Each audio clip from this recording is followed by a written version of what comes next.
Paratmanamekam jagadbijamadyam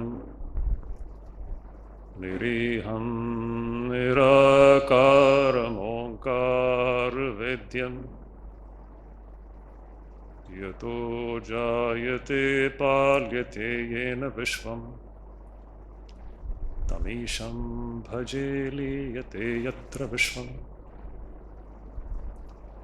Namah Shri Yatirajaya Vivekananda Suraya Satchit Sukha Swarupaya Swami Netapaharini. Hari Om Tat Sat. Hari Om Tat Sat. Hari Om Tat Sat.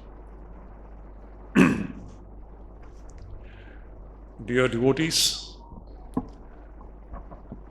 my very affectionate namaskars to all of you and all my sannyasi brothers here, revered Swami Atmavanand Ji, Pradut Maharaj, my pranams. This day is a very special day for all of us, we know this, because it means a lot when it comes to think about our country. So anyway, before I get into what I want to convey this day, just now what we had seen, the performances by our boys, study circle boys, I noted certain things which actually Swami Vivekananda very much stresses. All of you will agree with me in this regard. When we saw these boys, our boys standing on the podium and delivering their speeches, conveying their ideas, you could have seen three things. Three things I would say, especially. The tremendous Atma Shraddha, self-confidence. Atma Samman, self-esteem. And Atma Nirbharta, the tremendous sense of independence and freedom. Swami Vivekananda was a great proponent and preacher of these three things. He wanted every human being, not only Indian, every human being to have these three elements. This is what goes into the making of a great, strong personality. A person who has got tremendous Atma Samman, a very high self-esteem, a very noble self-esteem, and a tremendous self-confidence. Confidence is not the right word. The Sanskrit term is beautiful. Atma Shraddha. The tremendous Shraddha in something deeper within each one of us. And from that comes this tremendous Atma Nirbharta, tremendous spirit of independence. So you all will agree with me that this beautiful performances which we saw here a little while ago, in all these boys, I was just sitting there and I was noticing what confidence, amazing. What beautiful, a healthy self-esteem, with what self-esteem they are speaking. This is what is the yardstick of a healthy personality. Swami Vivekananda wanted this to happen with every citizen of India, and collectively, this is what our nation should be. Our nation should be a nation with tremendous self-confidence, a great healthy self-esteem, and a tremendous spirit of independence, both individually and collectively. So, before I get into my main subject, I congratulate heartily from the depth of my heart for this beautiful performances which our boys have given. And you see, and just now what we have heard, these boys have been working so hard for the last 2.5, 3 months, sitting here. See, I go to bed at 10:30, but these boys haven't, even I didn't know that they are working till 11 o'clock. Today I came to know about it. So such a hard work has gone into it, and that is what has come out in the form of this beautiful performance here. So behind this we find the element, the very important element of hard work. And I should specially congratulate Swami Kavishanandaji for his beautiful conducting of this program, the way he has conducted it.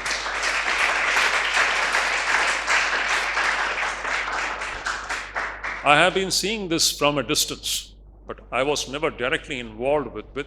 Only whenever he comes to discuss with me, I give my ideas. That is a different thing. But the execution of the ideas, so beautifully done by Swami Kavishanandaji, it deserves our hearty appreciation. And I think if this continues every year, we shall be successfully inspiring more and more youths coming to our study circle. So I thank heartily Swami Kavishanandaji and also all others, our Brahmachari Maharajas. They all have been involved in this, both our Brahmachari Maharajas, our Manager Maharaj, and all other sadhus, our Bhandari Maharaj. So I thank the entire team. It's a beautiful teamwork. Now, coming down to what I wanted to convey. Today morning, Kavishanji came and told me how much time I have to talk. He came and told me 30 minutes. So, right in the beginning, I will seek his permission. If he allows me to speak for 35 or 40 minutes, if he gives me that concession, I will take that time. Because I have, now seeing these things, I also become charged. Can't help it. When you think about our country, you can't remain without being charged and emotional. It's like that. The subject is like that. And then its connection with this great nation builder, Swami Vivekananda. It's simply something which ignites our heart. You can't help it. Anybody who loves this country, he will be ignited by the words of Swami Vivekananda. So you see, I should thank our Abhijit Maharaj for one thing which he did. Today afternoon, I was just thinking, after my rest in the afternoon, I was just thinking, what am I going to tell to our audience today evening? Just then, he sent me a video in which there was a quotation, Swami Vivekananda's quotation. And that really helped me to decide what I am going to talk this evening. I'll just read out that quotation from Swami Vivekananda. Swamiji says, please listen to this very carefully. These are Swami Vivekananda's words. Swamiji is saying, and this is meant for all of us, Swamiji is saying that look back as far as you can. Drink deep the eternal fountains that are behind. And then look forward, march forward, and make India brighter, greater, much higher than she ever was. What a beautiful direction which Vivekananda has given to present day India. Literally, this should be implemented in every school, every educational institution, every college, wherever our young generation is studying. They have to be actually made to follow this direction. What is the direction? First, look back. This looking back is very important. What was India in the past? It's a very important point.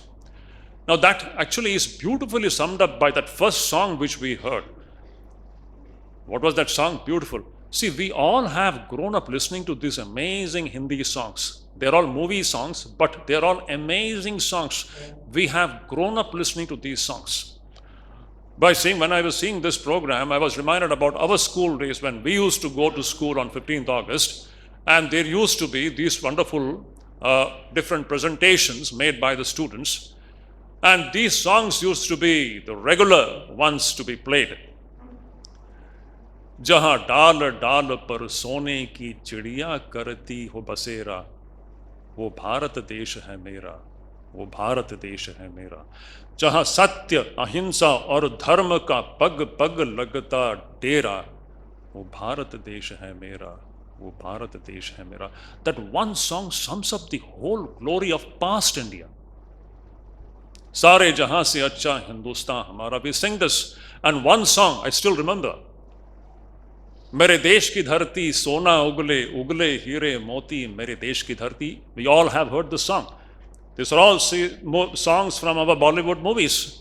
But they are all amazing songs which ignites a wonderful spirit of patriotism and sense of pride in every Indian.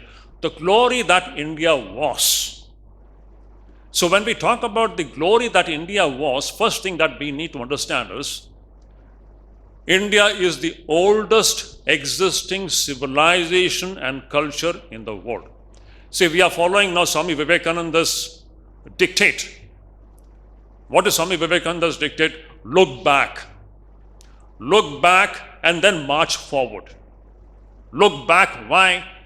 We should know what was the glory of this great Bharatvarsha in the past. And if you look back, we find that India is the most ancient culture and civilization in the world. It is the cradle of human civilizations. We all know this very well.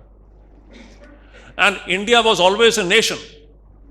This point we all should keep it in mind. A few days back, I was sharing a dais with some other speaker, and that speaker, no, see, this is the tragedy of the present day India. That speaker was openly telling that India was never a nation, and we became a nation after the Britishers came here. This is the kind of a glaring ignorance that we suffer from. Yes, we may not be a nation in the modern political sense of the term, but India was always a cultural unit, a civilizational unit, the most ancient cultural and civilizational unit in the entire history of humanity. So India always existed as one organic unit. This is first point, we should keep it in mind. And then, what was the root of this great nation, this cultural, this civilizational unit? What was the root of it? The root lies in the great system of thought of the Vedas, which is today known as Hinduism or Hindu Dharma. It is Vedas which actually united the people who lived on this subcontinent, which we today we refer to as India. It was earlier known by a different name. So we should understand the root of our great culture lies in the Vedic system of thought. Again, 2 days back, somebody forwarded me one video, which was a very nice video, a video which was talking about India's contribution to the world. What India has given to the world. It was a nice video. And I don't want to take the name of the speaker there. It was a lady, a press reporter, and she's a very good reporter. She reports very genuinely. I really admire her standpoints always. But see, in that video I found, she is describing India as the land of Buddha. And from there she starts. Wonderful. There is nothing wrong in that. This is the land of Buddha. But is Buddha the starting point? If you really go into the Swami Vivekananda is asking us to go back, look back. And when you look back, Buddha is of a very recent time. If you go back, you have to say, this India is the land of Rama. This India is the land of Krishna. Then if we can say that India is the land of Buddha, Mahavir, India is the land of Shankaracharya, India is the land of Guru Nanak, India is the land of Kabir and Mirabai, and so on, Madhvacharya, Ramanujacharya. But if you go back, we should not be saying that India's starting point is from Buddha, and from Buddha, the world has received so much. Even before Buddha, Swami Vivekananda says in his complete works, the idea of the Vedas and the Vedic system of thought had gone outside India and influenced the different cultures and civilizations in very foundational manner. Now, these ideas will become only clear when we read Vivekananda properly. So, India's roots, they lie in Vedas. Vedas are the very basis from where everything springs. Whether it is Buddhism, Jainism, Sikhism, and the different streams of faith and streams of thought, they all emerge from the Vedas, which today is known as Hindu Dharma. So, we should understand first thing, when we think about India, India's very prana, The very soul lies in the Vedic system of thought in Hinduism. It is this. That's why, see, Chicago Parliament of Religions, Swami Vivekananda refers to Hinduism as the mother of all religions. It's a very, very striking remark which no one has done it in the modern times. We should understand what Hinduism stands for. It is the very foundational, the universal scientific system of thought existing in this creation, which has been existing eternally, and this thought system has been influencing the world from the most ancient times. Buddhism is just a recent outcome of this great system of thought of the Vedas. So, yes, definitely it is the land of Buddha, but much before Buddha, we should say it is the land of Rama. We talk about Ram Rajya, is it not? Ram, that Maryada Purushottam, he is the very hero of this land. It is the land of Krishna. And of course, we have Buddha, we have Shankaracharya, we have Mahavir, we have great Guru Nanak, we have Mirabai, we have Kabir, all these great personalities, and each one of them have added and enriched the fabric of Indian culture and civilization. So beautiful. So, this is the one thing which we have to note. This great land, India, which has got its roots in the Vedas, this land was referred to in the ancient times as Arya Bhumi or Aryavarta. This is a very important point, a very important term which Swami Vivekananda repeatedly uses in his lectures. He says repeatedly, this is Aryavarta, this is Arya Bhumi, and we are all Arya Putras. Who are we? We are all Arya Putras. We are all Aryas. Now, what do you mean by Arya? What is the term? What does this term Arya actually refer to? The term Arya, somebody has defined it very beautifully. In Sanskrit, I'll just refer to that Sanskrit terminology, where Arya is beautifully defined. It says, who is an Arya? Asabhyata duracharadi doshebhyo duram gataha Sabhyata, Shiksha, Sabhyata, Vidyadibhi, Devaspadatvam Praptaha iti Arya. This is one definition of the term Arya. Simple, I'll simplify it. What does it actually mean? It means that, see, Asabhyata, Duracharadi, Doshebhyo, Duram Gataha. Any person who has become devoid of asabhyata, any person who has become devoid of uncultured behavior and duracharana, whose behavior is not evil-centered or whose behavior is very well-behaved person. And then what? Shiksha, Sabhyata, Vidyadibhi, Devaspadam Praptaha. This person almost has become like a god owing to his learning, owing to his wisdom, and owing to his very, good behavior. So Arya refers to, in Sanskrit we can use a very important term. Arya, the term Arya refers to Susanskrita Vyaktihi. Arya means what? Susanskrita Vyaktihi. A human being who is Susanskrita. A very well-refined human being in whom all those evil tendencies have gone, and his goodness is so predominant in his personality that he almost becomes like a god. Devaspadatvam praptaha. Very beautiful. Now, this is what is the term Arya means. Arya means almost like a god-like person. Almost like a god-like man or a goddess-like woman. Now, see, this Bharatvarsh was referred to as Arya Bhumi, a place where such amazing god-like men and women lived. And that was the great culture and civilization. God-like men and women. Swami Vivekananda repeatedly talks about this.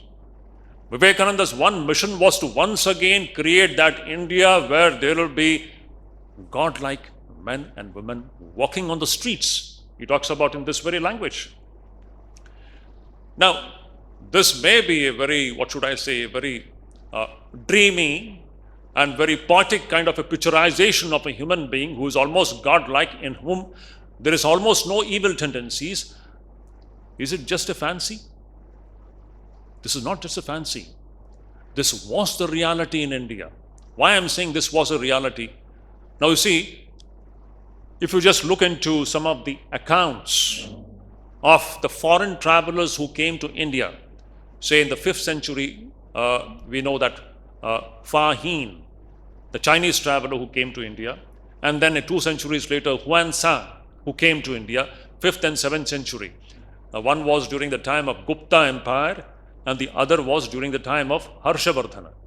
So, during these 2 centuries, these Chinese travelers who had come to India, and even later, Arab travelers, Al-Biruni, they all have left their documentation about what they had seen in this country.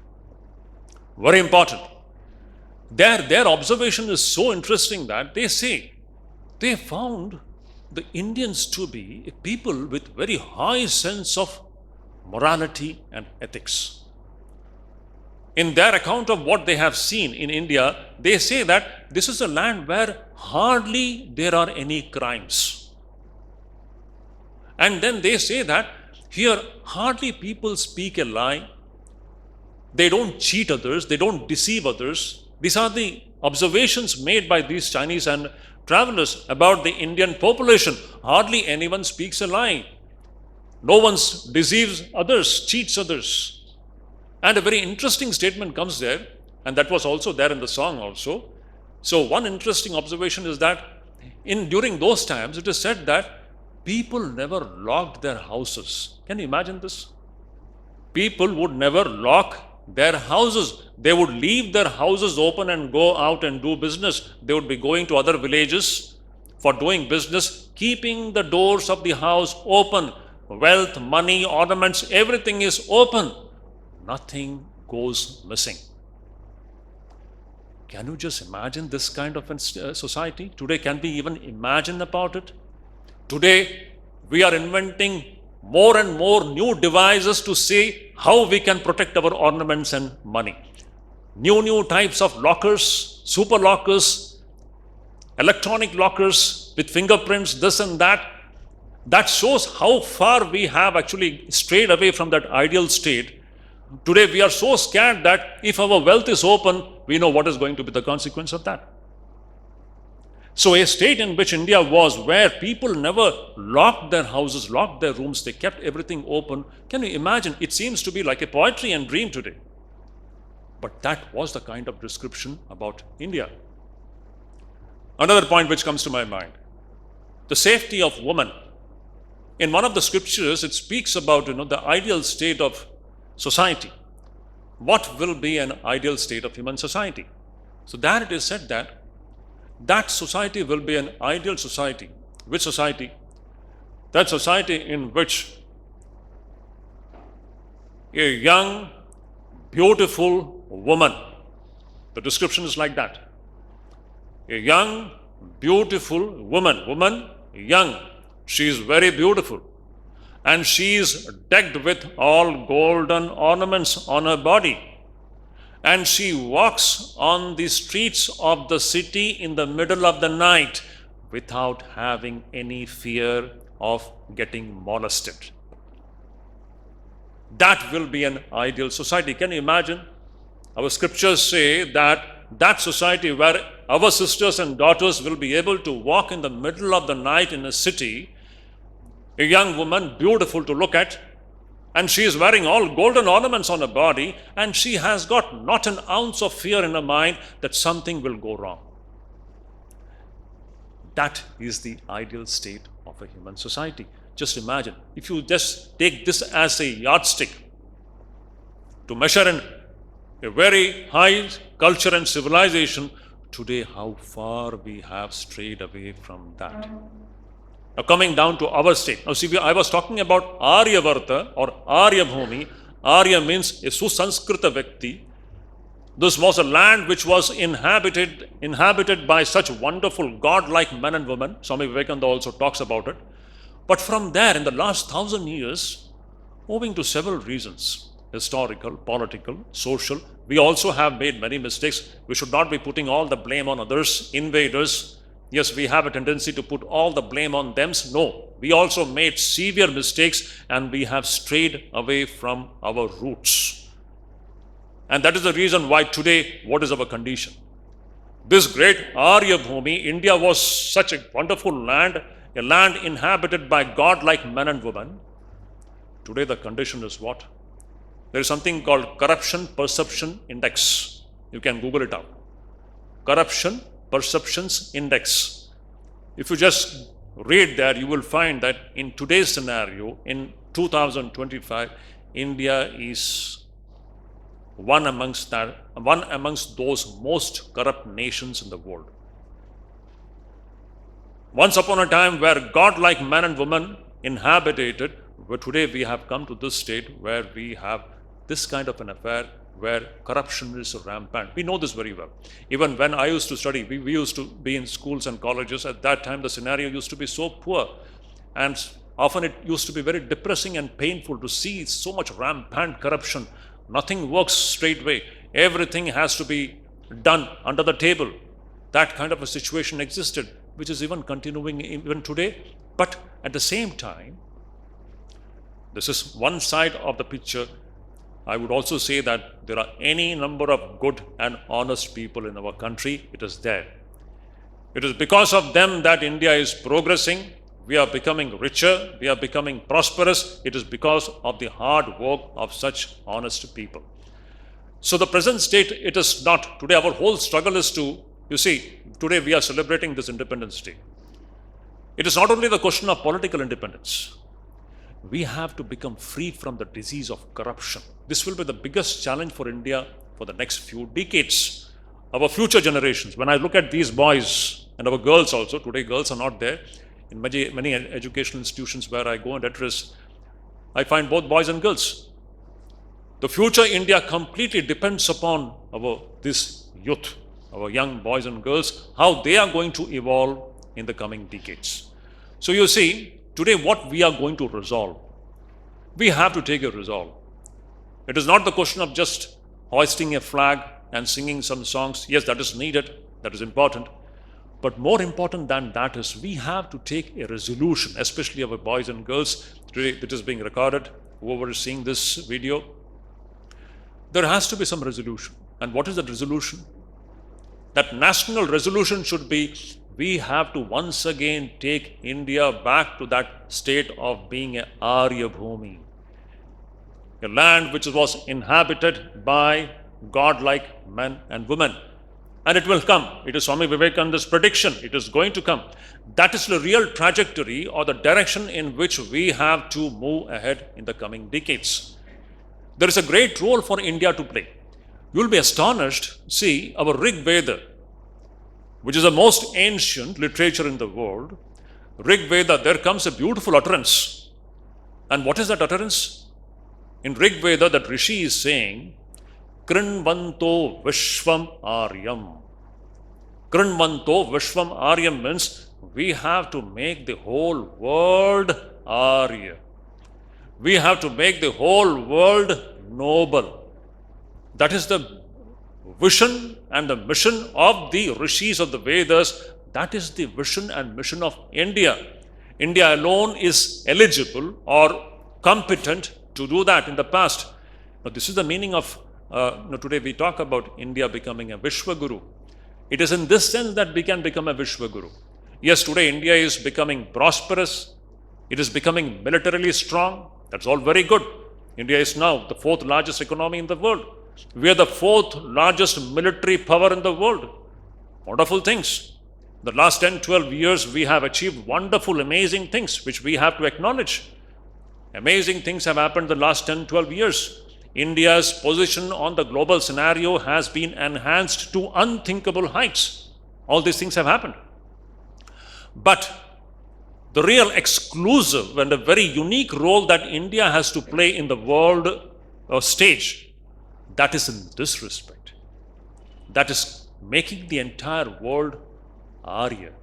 But for that, India itself has to first become Arya. We were Arya Bhumi, Aryavarta, and we are all Aryas and Aryaputras. Once again, we have to take India back to that position. Today, we have lost that position. Once again, we have to become a country where we will have men and women like gods. And with this, India will also contribute to the world, helping the world also to become Arya. This is the great mission of India in the future. Now, for this, here comes a very, very important point where Swami Vivekananda doesn't tire. He keeps on telling this point. We have to have men and women with towering character. How to build this character? I'll just touch upon that point and then I will wind up my talk. Swamiji says, nation can be built when the character of the human beings are built. When our nation is inhabited by men and women of poor character, our nation is never going to become glorious. True glory of a nation lies in the character of its person. It's not the question of mere prosperity, material prosperity. Material prosperity alone doesn't make a nation great. What makes a nation great is the quality of the men and women living in that nation. So Vivekananda's vision was to once again make India Arya, noble. Arya means noble, noble. In one word we can translate it as noble. So once upon a time this noble, the nation of noble people, today we have become ignoble. Opposite of noble is ignoble. We have become anarya. Aryas have become anaryas. So once again we have to take India back to that state where we have men and women of towering character. How do we do that? Every citizen of this country has to adhere to or align their life with the principles of dharma. One simple thing I'll say, dharma is what?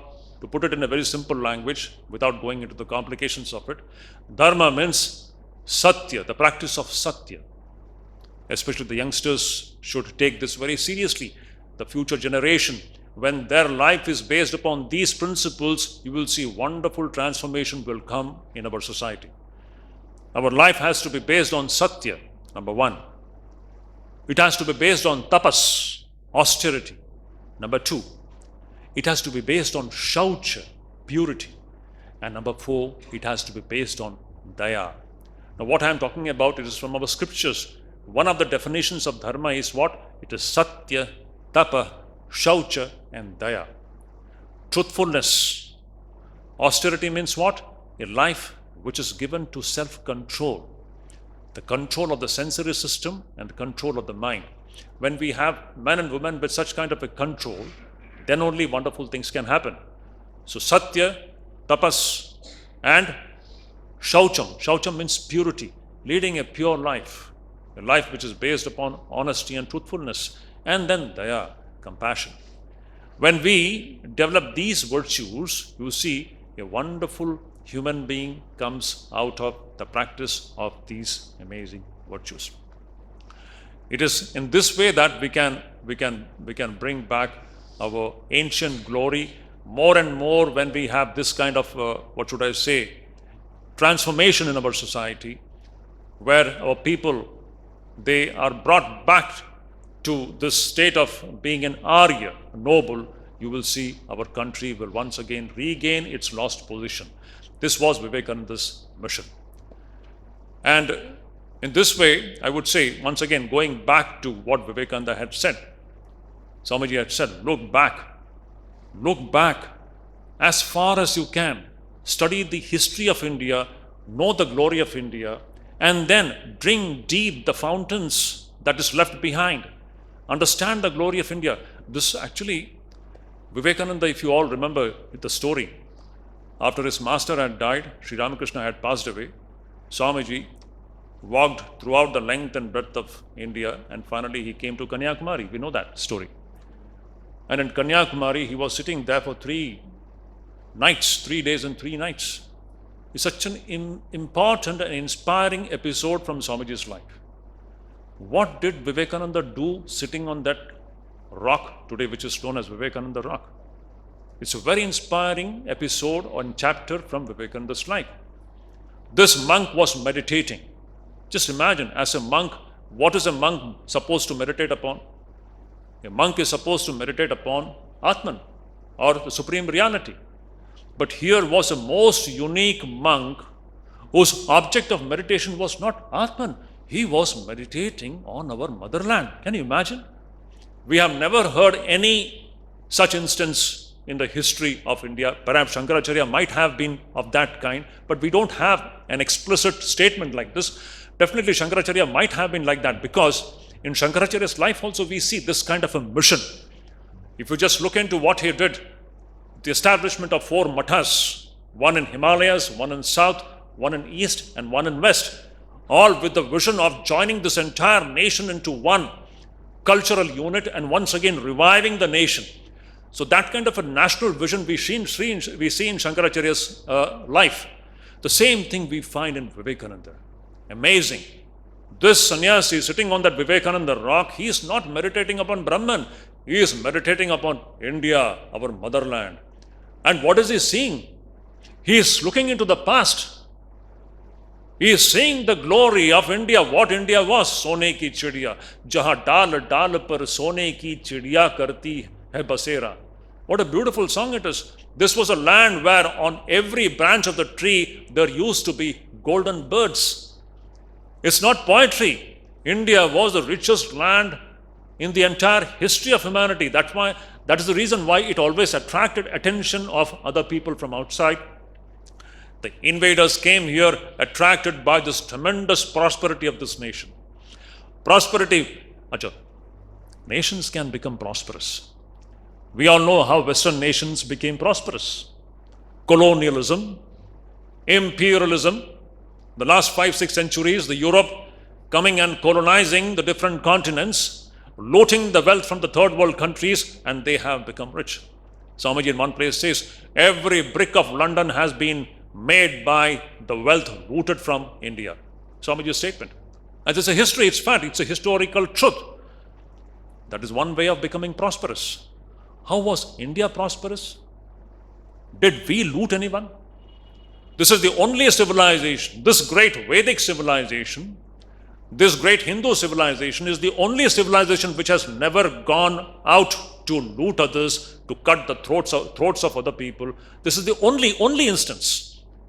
Whereas all other races, they have gone outside of their boundaries and they have invaded other lands with the intention to loot whatever it is. This has happened throughout the history. This is the only one race, Hindu race, the Indian race, which has never done this, which has never gone out and cut the throats of other people. It is a matter of great pride for all of us. That shows the Vedic system of thought, which looks upon everybody as divine. Anyhow, Swami Vivekananda was looking into the past and looking into the great glory of this land, the richest nation of this land, the richest nation in the world. And then Swamiji says, looking at the present day India, the India of his times, his heart would literally bleed and he would weep, seeing this greater nation has come to this pathetic plight, where at the time of Vivekananda, India was inhabited by 30 crore half-naked men and women. This was the fact. During Vivekananda's time in 1890s, India's population was 30 crores. So this great India had come to this pathetic plight where it was inhabited by 30 crore half-naked men and women. That was the condition. But Swami Vivekananda was not just ending his vision there. He was looking into the future and he was seeing that India is rising now. Once again, India is going to rise, and India is going to rise in such a way that all its past glory will pale into insignificance compared to what is going to come in future. This was Vivekananda's vision. He was seeing that this motherland is rising and no one can stop it.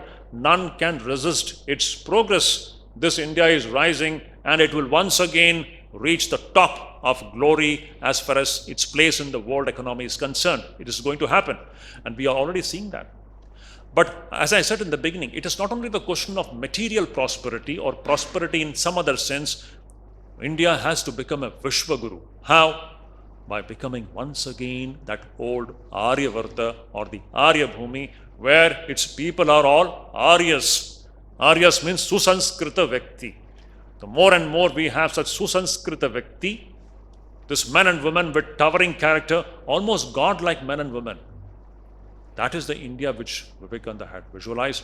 And this India alone can bring about a great civilizational transformation. India has got a mission, an exclusive mission. Swami Vivekananda talks about it repeatedly. And India alone is competent to do that. He says India alone is competent to do that. And that mission is to convert, not convert in this some religious or communal sense. It is transmitting great universal ideas, spiritual ideas, divine ideas, which will convert the whole humanity to like a God-like men and women everywhere. This is the vision which Vivekananda had about India, and through India, he wanted to bring about a great transformation at the world level. So, this is the one thing. To once again, before I conclude, today we have to resolve. And what is going to be the resolution? The resolution should be that Krinvantu Vishwam Aryam. Krinvantu Vishwam Aryam means our mission is to make the entire world Aryas. For that, we have to first become Aryas. This was a Arya Bhumi. Once again, we have to make Bharatvarsha a Arya Bhumi. Arya Bhumi means where God-like men and women inhabit. This is going to be our mission. This is not going to happen in 2-3 decades. Several centuries will be passed. It doesn't matter. But that is the direction in which we all have to work. Generations after generations. Generations after generations. See, today these boys are inspired. Then the next generation gets inspired.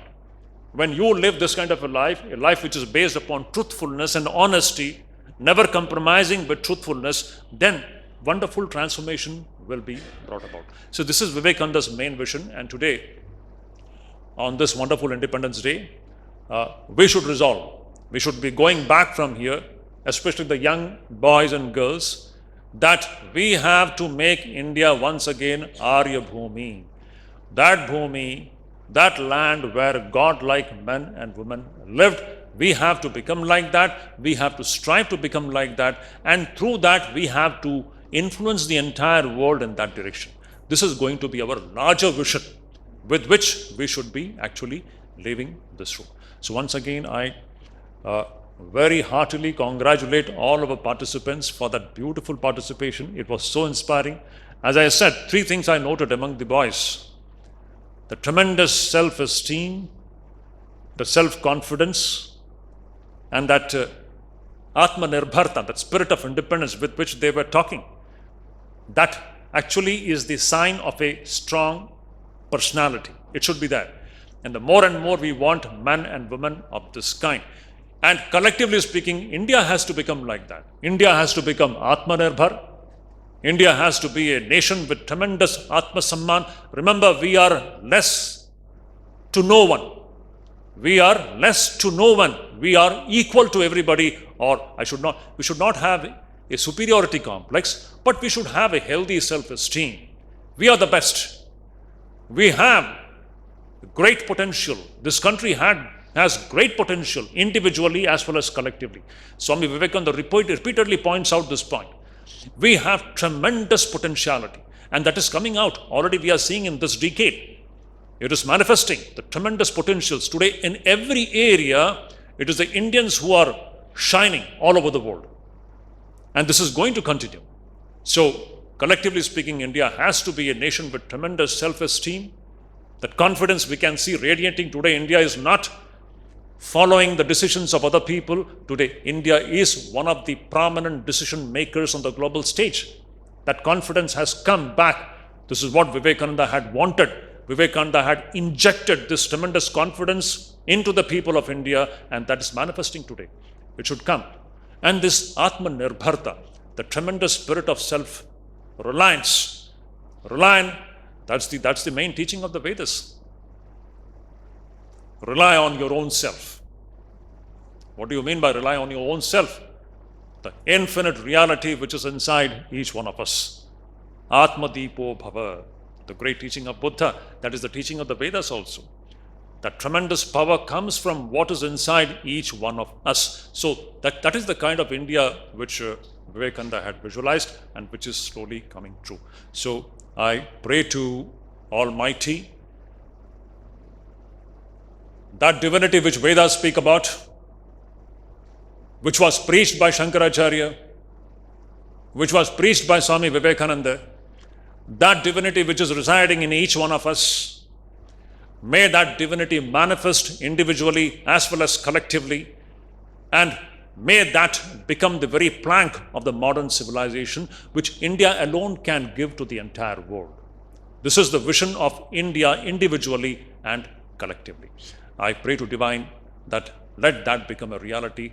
Let everyone realize this infinite potential which is there in each one of us, and in this way transform ourselves from being a human being to something divine.